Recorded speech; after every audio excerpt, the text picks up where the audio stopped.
আমানতের খেয়ানত, আমানতের খেয়ানত।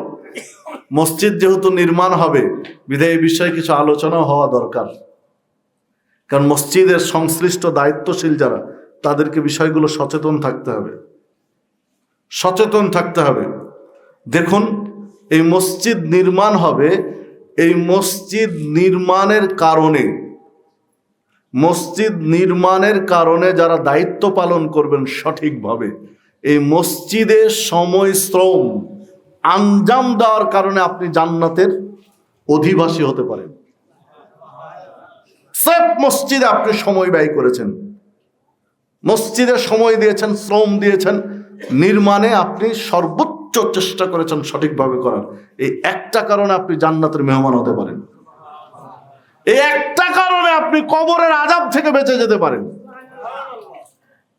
যা স্পষ্ট আলোচনা করান এবং সুন্নাহর মধ্যে রয়েছে। আবার মসজিদ নির্মাণে ইচ্ছাকৃত যদি খেয়ানত হয়ে যায়, ইচ্ছাকৃত যদি আত্মসাৎ হয়ে যায়, খেয়ানত করে বসেন, তাহলে একটা কারণে আপনি জান্নাত হারাতে পারেন, জাহান্নামের খড়ি হতে পারেন একটা কারণে।